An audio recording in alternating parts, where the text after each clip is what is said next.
Trapmore gang, the violence is unfortunately continuing in Mexico after the assassination of cartel leader El Mencho. The streets are still burning in Mexico. There's reports now that as... Honestly speaking, what did you expect for the violence not to occur? They killed their leader. So obviously now there'll be consequences. He was known for violence. His people were known for violence if provoked. So what's happening now is to be expected. Many as 60 plus people have actually lost their lives fighting with the cartels since El Mencho's death. And in this video, I'm going to tell you a little bit of the backstory about how he actually ended up getting... Yeah, but that's the one part I don't agree with. Innocent people having to lose their life, that I don't agree with. Caught up, and they're saying that he might have gotten backdoored by a female. He might have actually ended up getting set up because a romantic partner, let's just say that. I don't want to say anything disrespectful about the cartels, but it's very, very sad. It's very interesting to see that, you know, these cartel leaders, they're going through the same thing we hear about with these Chicago gangsters, people getting backdoored, set up, a meeting with a female ends up dropping your location, and unfortunately that can lead to your death, whether it's in the streets of Chicago, whether it's in the heights of the cartel business in Mexico. So I'm going to break that all down to you in this video, but firstly I want to just play you some of the news about the escalating... Yeah, sorry for stopping so much. Just before Trap Law continues, people, the females you choose to associate yourself with, please be careful. Someone with bad intentions, someone that's not right for you, you can see before you engage in anything. Most of the time, just by looking at them, just by having a brief conversation, maybe after about 3 or 4 sentences, you can tell if it's safe for you to associate with such an individual or not. Do not let your lust control you and now take on any female or any man just because of your lust. Control yourself, because in the end, your life depends on it. Look what happened to El Mencho, supposedly set up by a female. If it's true, I would have expected more of him. For someone who had so much cash, life experience, those mistakes, you pay with your life. You can't take back a mistake like that. So people, the people you date or marry and so on, choose wisely. Death toll with this violence that's followed El Mencho's assassination, because as we're seeing here, just a day ago the BBC were reporting over 62 people had actually died in the fallout that occurred after the assassination. Check this out. Authorities in Mexico say at least 62 people have been killed following a wave of violence that broke out after the killing of the country's most wanted man. El Mencho, the leader of the new Jalisco New Generation cartel, died after being captured by Mexican special forces on Sunday. Thousands of troops have now been deployed to help bolster security across the country following a wave of reprisal attacks. The government has ordered civilians to stay indoors as violent unrest spread to popular tourist destinations such as Puerto Vallarta and Guadalajara. Our Central America correspondent Will Grant sent this report from the city of Guadalajara, which in 4 months is set to host the Football World Cup. The aftermath of drug cartel fury. In the hours after their leader was killed, foot soldiers of the Jalisco New Generation cartel, the most powerful drug gang in Mexico, went on the rampage, burning cars, blocking roads, spreading fear. Incidents were registered in 20 of Mexico's 32 states, the cartel present in every corner of the country. And this is the man whose killing prompted such violence. Nemesio Oseguera, better known as El Mencho, the petty drug dealer who rose to become the most wanted man in Mexico with a $15 million reward on his head. For Mexico's president, Claudia Sheinbaum, the victory lap over El Mencho was tempered by the violence unfolding on the streets, but she insisted normality was returning. Today there is more calm, and there is government, there are armed forces, there is a security cabinet, and there is a lot of coordination. So you can rest assured that peace, security, and normality in the country are being safeguarded. But look, they're trying to get a handle of the situation. The BBC were reporting yesterday that over 62 people have died. However, there are unofficial sources, especially on Reddit, that are basically saying the death toll could be much, much higher, and things have really just remained out of control. This is an update on Reddit r/Mexico, and basically here we're going to join r/Mexico. It says Mexico drug cartel war update: 75 dead, 70 arrested, 35 army members and 25 cartel members are dead. Now, is that mathing? I think it might not be, but maybe it is. But basically, it says here, according to the latest date from Tuesday, February the 24th, 2026, 75 dead, 70 arrested, 35, that'd be the arrests, 35 members of the army and 25 members of the cartel, probably some innocent people. Yeah, out of all these statistics, most likely this one here that says 25 members of the cartel are said to be deceased. I'm sure there's more of them that were killed. They're just downplaying that number. The others that they're saying to 75 deceased, 70 arrested, 35 members of army, yeah, those could be true stats. In there too, and we were hearing it could have been as many as 100 people that had lost their lives in this. As of today, the situation in Porto Velata has calmed significantly after Sunday's retaliatory violence following El Mencho's death. Roadblocks are mostly cleared, restaurants opening, and no tourist deaths have been reported. Now, that if the tourists start dying, Mexico is going to be in a terminal decline. Okay, I'm not saying that it's okay that anybody's lost their lives, but if the Mexican president's worried about one thing, it's about tourists losing their lives in this just crazy situation. It says PVR Airport is open. Flights have resumed. Many airlines operating today, some with modified schedules. Check your airline directly. The U.S. Embassy is still urging shelter in place in Porto Velata and Jalisco. Minimize movement and monitor local authorities. Okay, now the comments are in Spanish, so I can't read those. But basically, we've had new updates from Mexico's Secretary of Defense, and he's basically shared more details about the actual takedown itself that involved El Mencho's romantic partner, the backdooring from a female, and there's quite a lot to this. So I'm gonna react to this long video, and I'm gonna kind of break it down and give you some more context as we go. But this is crazy how it all went down. Well, regarding the operation that was carried out yesterday, by way of background, I can tell you that Ruben N., also known as El Mencho, head of the Jalisco New Generation Cartel, began his involvement in drug trafficking in the 1990s in Michoacán as a member of the Valencia Group or the Millennium Cartel. Since that time, he has already started to be considered a significant target. Subsequently, in May 2016, the United States added him to its list of most wanted fugitives, and he was wanted by a court in the Western District of Texas.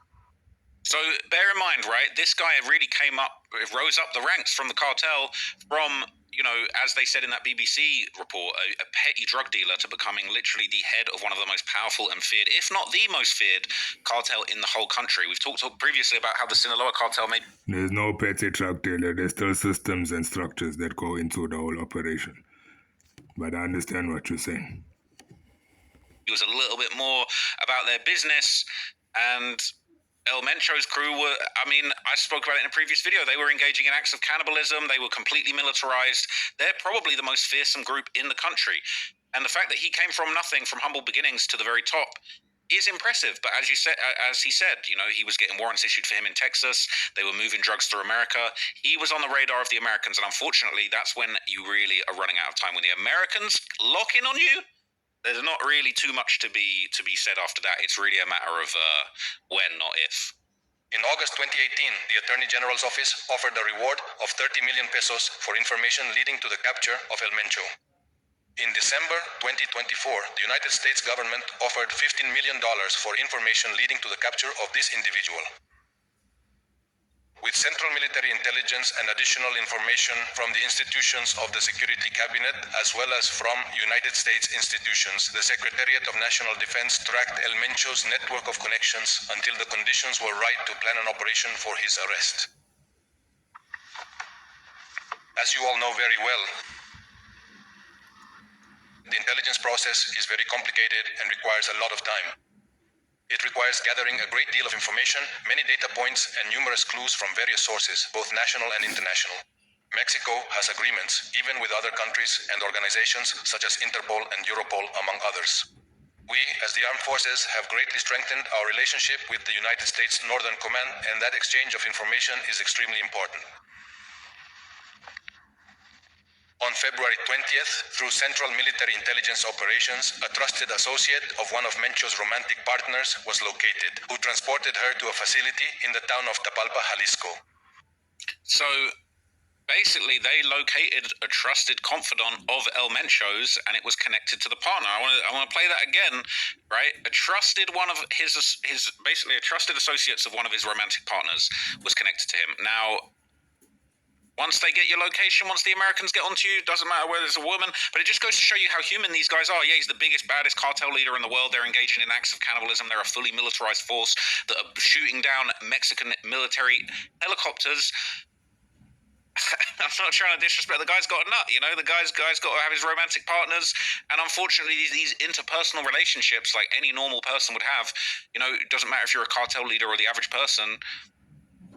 You got your needs, you got your interpersonal relationships, and this unfortunately was his undoing. Operations, a trusted associate of one of Mencho's romantic partners was located, who transported her to a facility in the town of Tapalpa, Jalisco.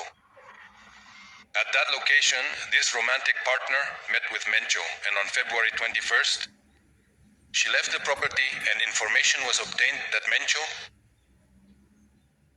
he remained at that location. So she went to visit him at a property on the 21st of February. She left the property and then information was basically obtained. They didn't necessarily say it was gotten directly from her, but they didn't deny that either. But they're basically saying that her being there and going to the property, she was flown out. Hey, listen, the leaders of cartel flying chicks out just like anyone else. They found out where he was because she had been there. She left the property. The authorities knew that he was still there. And as you're going to hear, they got busy and they went and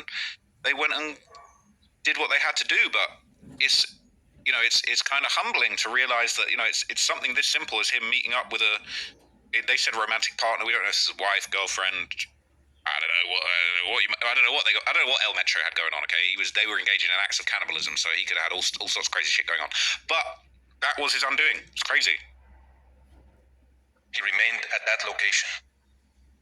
He stayed there with a security circle. On the same February 21st, the operation planning was carried out. It is doctrinal, it is an axiom of military operations that are conducted.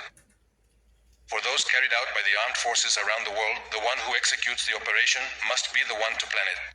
In this case, it was the Special Forces personnel and the Immediate Reaction Special Force personnel of the National Guard who planned the operation. Now, it's interesting, right? Because he's basically saying, look, if the authority that is actually going to go and carry out this operation is actually going to go in there and do it, they have to plan it. I think what he's actually saying there, reading between the lines, is he's kind of taken a bit of the heat off the Americans, because I know there was a lot of anger. They were saying, oh, you know, we're going to take American hostages because the Americans played a role in this. Now, we're going to touch on it in a little bit more detail in a minute. But just before Trap Law continues, another line that they need to read between is the fact that they've now reported that a female was involved in the capture of El Mencho. So just as they planned out and captured him via the female, know that the cartel have her information on her. Now they can also track down, so on and so forth. They can track her down, and that's all I'll say on that. like, there's a lot of rumors that exactly what the Americans did to aid this, but clearly this wasn't an American operation. This wasn't a U.S. forces operation. Maybe there was some support, some intelligence that was shared, but in reality, this clearly, you know, the Mexicans did this. They're not trying to say we did this with the Americans. They're not trying to put the heat on the Americans. Maybe they're trying to cover up for the Americans and say, look, we don't want these American tourists getting kidnapped. But they're making it very clear. In the Mexican National Guard, we planned this, put this together, we took our action, it's on us. That same day, an operational force was organized, made up of 3 components: a ground unit, which consisted of personnel from the Joint Special Force, Army Special Forces, and the Immediate Reaction Special Force of the National Guard, as I mentioned. There was also an airmobile force made up of 6 helicopters and Special Forces personnel. This force would head to the area of operations in order to maintain secrecy, and with this, achieve surprise, take the initiative, and achieve surprise. They did not arrive in Jalisco. This force was under orders, on alert, in certain locations in states neighboring Jalisco. And the third component was, this specialized military force provided crucial air support, using versatile Texan aircraft from the Mexican Air Force during the mission. Once it was officially confirmed, on the night of February 22nd, that is to say, during the late hours when Mencho's actual presence was fully corroborated, it was the specialized ground force that finally moved out to the location, to the place where he was located in order to carry out the arrest. If a perimeter is to be set up, El Mencho has 2 arrest warrants for organized crime. So it was going to be a cordon. We had information, of course, from the aerial platforms that the personnel were armed, so I was going to apply the Federal Firearms and Explosives Control Law to stop them, also caught in the act. Then it moves.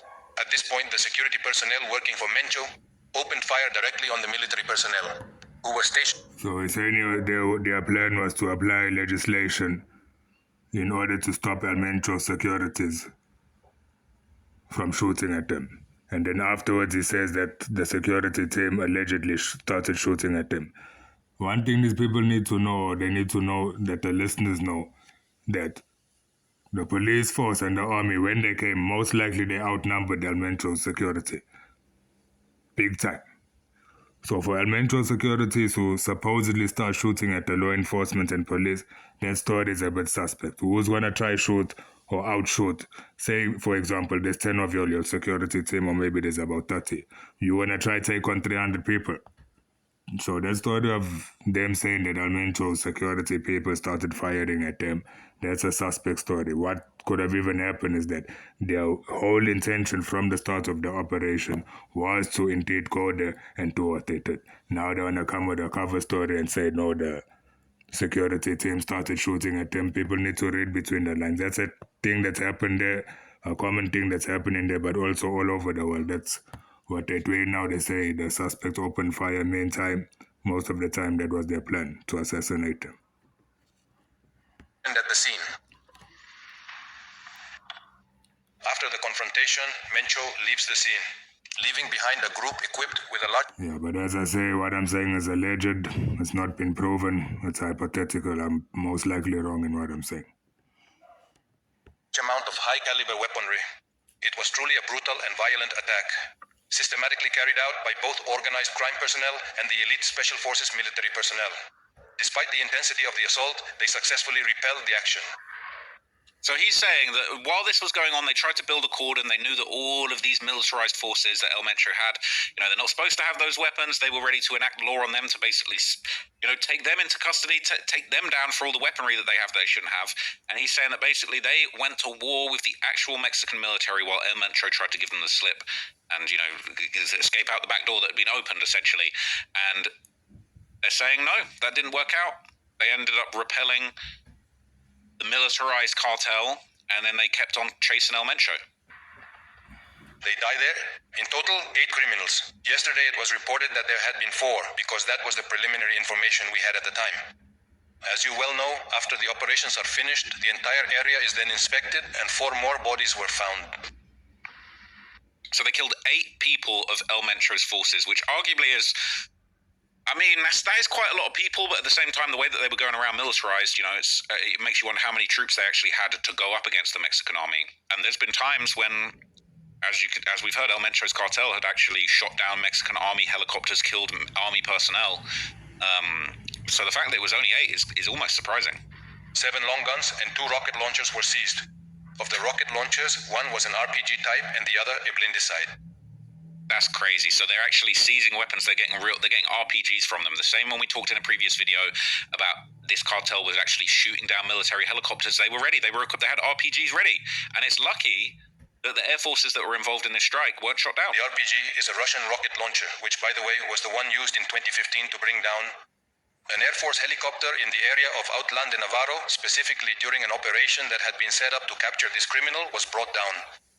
No way. So what he said, wow. So they're saying that incident that I told you about previously where they actually shot down the Mexican helicopter, they said it was the same RPG. They said it was the same one. So they've got it back. They got it back in blood. But that is actually crazy because that was one of the wildest things I'd ever heard, that they had actually done this operation and shot down a Mexican helicopter. And as he just said, that was a previous operation where they were trying to capture the same guy and they actually killed... they shot an army helicopter out of the sky and killed, I believe it was 4 Mexican military. So this really was the get back. And, they did it. They seized the RPG and everything. 8 vehicles were also seized, including 2 ATVs, as well as cartridges and magazines. El Mencho and his close circle fled and took refuge in a wooded area. This cabin complex was located on the outskirts of Tapalpa. So, adjacent to it was a wooded area, and that's where El Mencho and his close circle headed. So they're saying that they chased him into this wooded area, right? And now look, I'm just imagining how crazy must that be? You're actually a cartel leader, the cops are on your tail, you've sent your soldiers to go and fight with the army, not the cops, the army, and you're literally running away from the army into the woods.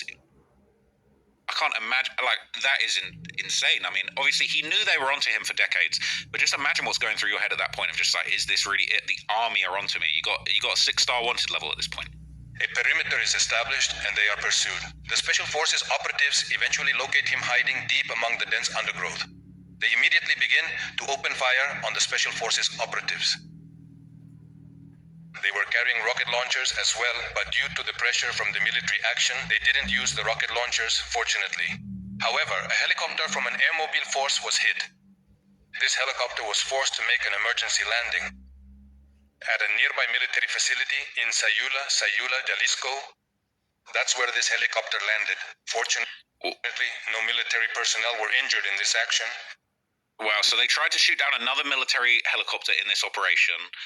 And he said that, they found him in a wooded area and they did open fire on the army. Now, it's interesting, right? I wonder how El Mencho thought about this situation, whether he thought, I'd rather go out and die guns blazing than, get captured and be in American custody like El Chapo, which obviously is, the other Sinaloa cartel leader, I believe. And, they ended up catching him and extraditing him to America. And I've always heard from a lot of these stories that these cartel bosses, the one thing they fear more than anything is the Americans and getting extradited to America. Those American extradition laws is the biggest thing they're scared of. It's actually crazy. Subsequently, the military personnel repelled the attack. El Mencho was... No, I doubt that they're scared of the extradition laws. I just think they don't want to go to prison or pay in prison like anybody else. And also on El Chapo's part, where Traplo spoke about him either wanting to get shot or to go to prison, one of the two, I think he would have rather wanted to go to prison. At least if he went to prison, he'd still be alive, still able to take care of what's left of his family, his friends, and maybe even negotiate a prison sentence for himself, etc.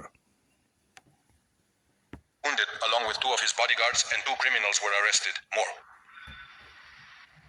Yesterday, as reported in the press release, 3 long guns, 2 handguns, a rocket launcher, grenades, magazines, and cartridges were seized. There, unfortunately, a soldier was wounded during the intense conflict. In the first action I mentioned, at the cabins as well. 2 soldiers were wounded there. Once the situation was under control, military health personnel went to the place where Mencho and his security circle were, along with his 2 wounded bodyguards. They determined that it was necessary to evacuate them as they were in very serious condition.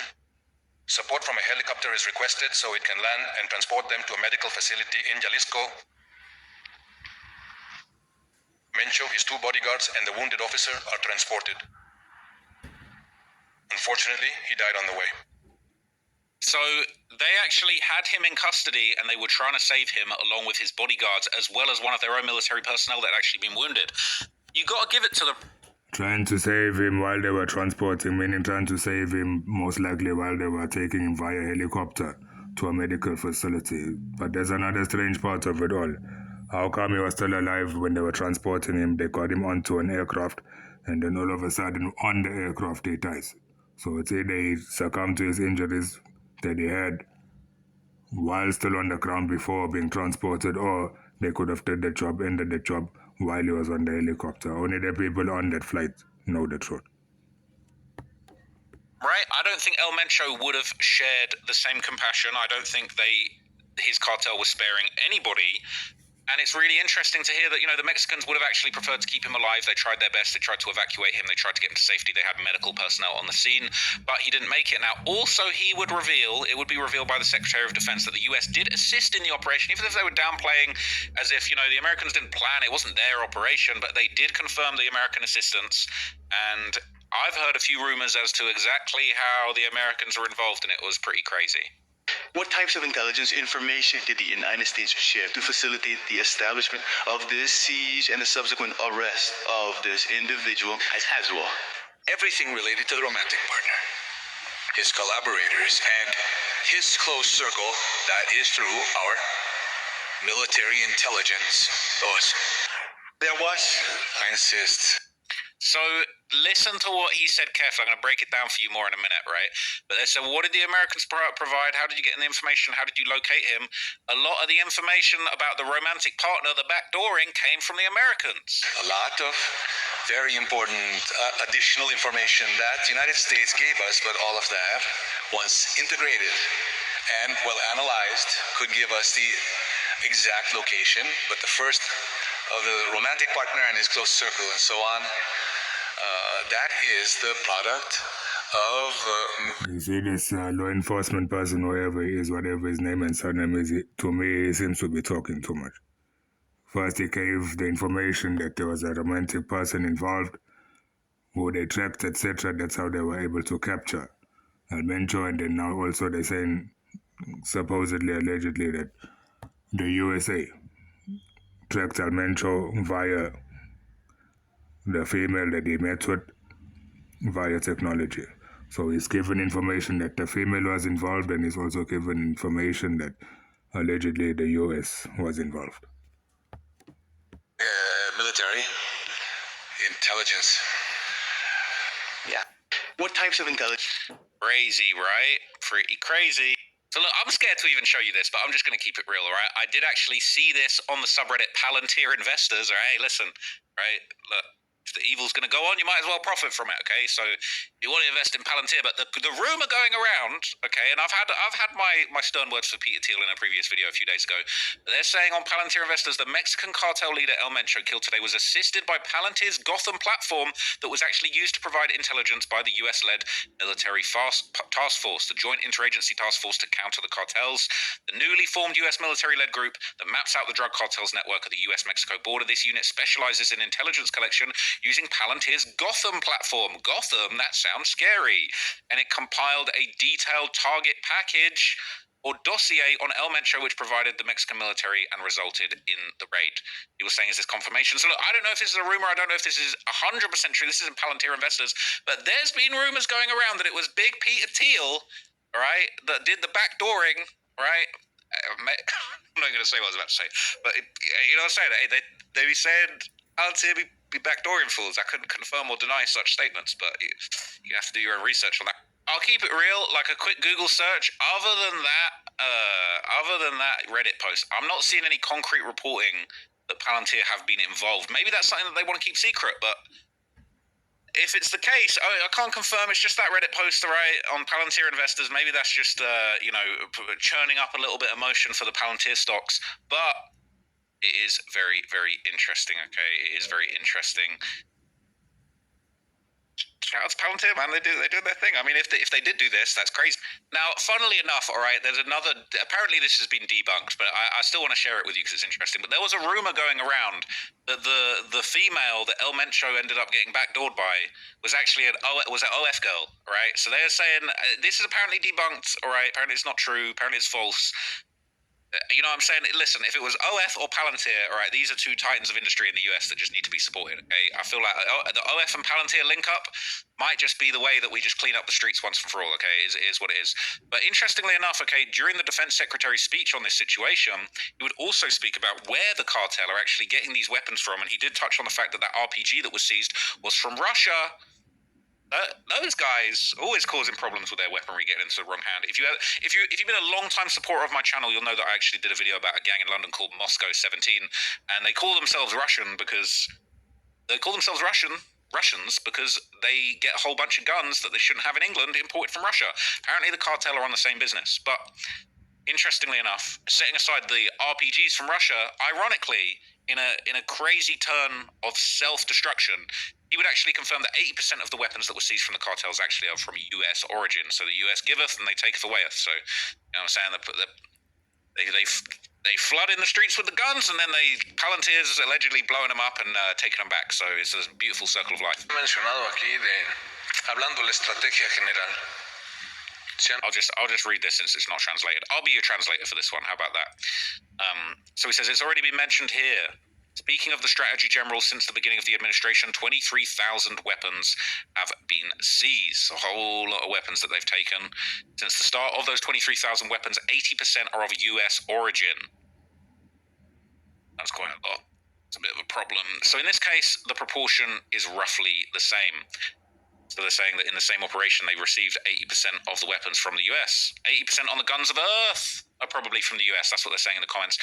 From 2006 to 2018, Israel was sending over 2,000 guns and rifles to the Mexican military and police force, yet those same weapons ended up in the hands of the cartel due to the corrupted government. Yet they don't mention it. It's fine. People just love to make everything about Israel, don't they? Oh, he just said 80% of them come from America. Well, what about Israel?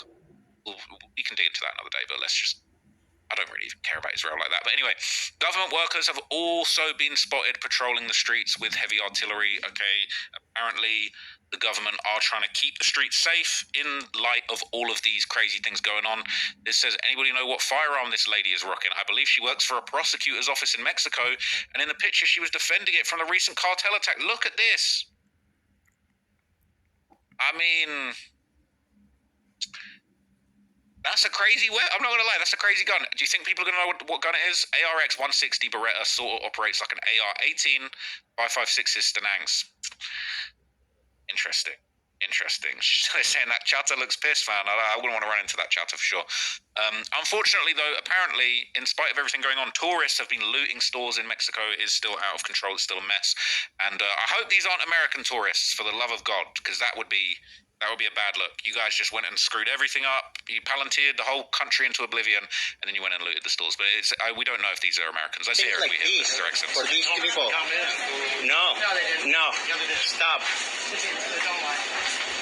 That's pathetic. Yeah. The American. It's embarrassing, guys. And you. I live here. I've lived here for years. Keep saying that's what happened to you. I'm not gonna rob a place. That's so embarrassing. And there's one too. Yeah. That is embarrassing. I'm not gonna lie. Finally, Leave that to the cartel.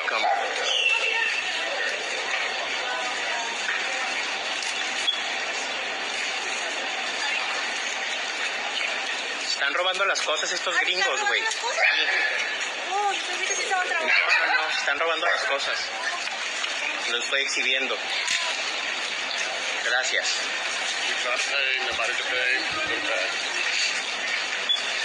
Well, these guys, they put the things back. Kill things like these. So I can't lie, that's probably the most civilized looting that I've ever seen. But that is a mess. It says there's so many people out there just waiting for the opportunity to be a trash can human as long as they don't and get into trouble for it. That is very unfortunate. So if I'm not going to rob it, someone else will. Yes, I love the woman who called him out at the beginning. No, they didn't. Don't lie. I don't think the cartel... It didn't look like the cartel had turned over that store, right? I don't know if that's what really happened. I'm just going to leave you with a couple of interesting updates for you guys here, okay? So apparently, all right, despite the total chaos going on in the streets of Mexico, there are actually some experts saying that this entire takedown of the cartels and kind of the fall of what's going on in society might actually have been a calculated political play from the Mexican government. So there's reporting here from CNN. It says how Mexico... Yeah, people just need to understand that there's no actual taking down of the cartel. If El Mencho was involved with this specific cartel as leader for 15 years plus minus, as they said, then how can it be that once he passes away, the whole cartel falls to pieces? There's obviously people that know how to run the operation besides him. He's not the only one that knows how to run the whole operation. So if he passes away, definitely there's at least 5 people that are fully capable, at least 5 people that are fully capable of running the whole operation. So don't come and speak about killing the leader and then the whole operation falls apart. There's many people that know how to run the operation. The operation most likely will still continue. The only thing they've accomplished is assassinating El Mencho. Hunted El Mencho with help from his lover's trusted man and US intelligence. Now, there's some interesting tidbits in this article that I'm going to show you if I can find them. One sec. So this says, why did Scheinbaum act now? And people have been wondering, why now? Why has this happened now? What is the point suddenly that you want to take down El Mencho? Now, we did hear from that previous testimony, though, that they were trying to get him for years. And, that time when they actually blew up those helicopter and killed those Mexican soldiers, that was actually a time they were trying to get him out here. Once previously it didn't work out.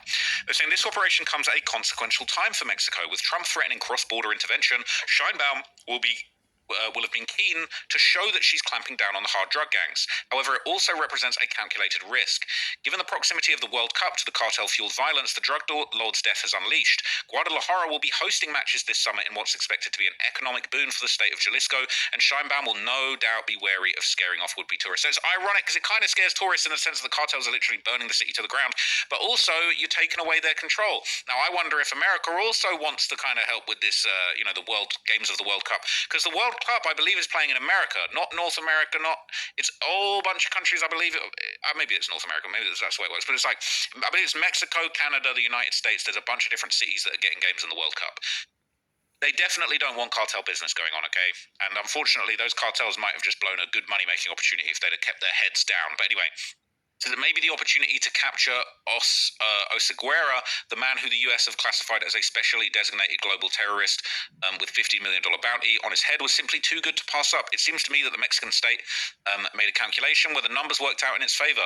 There wasn't a better opportunity to capture him, Armando Vargas, a security program coordinator at the think tank Mexico Ivuela, told CNN. He said, knowing that the retaliatory violence was likely to occur, the government determined it had the capacity to contain the disruption and maintain governance and restore it in a short period. So he's basically saying they actually knew that this was going to happen afterwards, and they said, you know what, let's do it now. Let's not have this type of shit going on when the World Cup's going on. And actually, it's quite smart. Vargas added that the possibility of the Jalisco cartel now splintering and descending into internal fighting seemed unlikely. Now, I don't know if that's unlikely. Much of their leadership remains free, operating through a kind of franchise system. They really out here franchising the cartel like McDonald's. I've never heard that before. That local bosses have autonomy in decision-making, but despite the potential violence, I don't foresee a short-term fragmentation of the cartel that would lead to excessively intense violence. Indeed, Oseguera had already had to cede some organizational control over the group because he was on the run from authorities, said Gustavo Lopez Montiel, a political science professor at the Monterrey Institute of Technology. Choosing to eliminate Mencho while some of his lieutenants remain demonstrates this capture is obviously important, but it's also symbolic. David Morris, senior analyst at International Crisis Group, said the drug lord's death might weaken the Jalisco cartel and the possibility of further violence within the group, while also presenting other cartels with an opportunity to encroach on their territory. Still, as Mora pointed out, whatever the effect on Jalisco cartel, Mexico will be hoping that one man in particular sees Oseguera's death as a meaningful development: Donald Trump. Okay, now this is basically Mexican states that are affected by the cartel presence, and don't get it twisted and think, oh, there's a few states that aren't affected. No, this is just the Sinaloa cartel having significant presence, right? Now you got the Jalisco, they got the center of the country on lock, they got some of the borders on lock, right? Northeast, they got the Northeast on lock by the looks of it. The Gulf cartel, they got the Gulf's on point.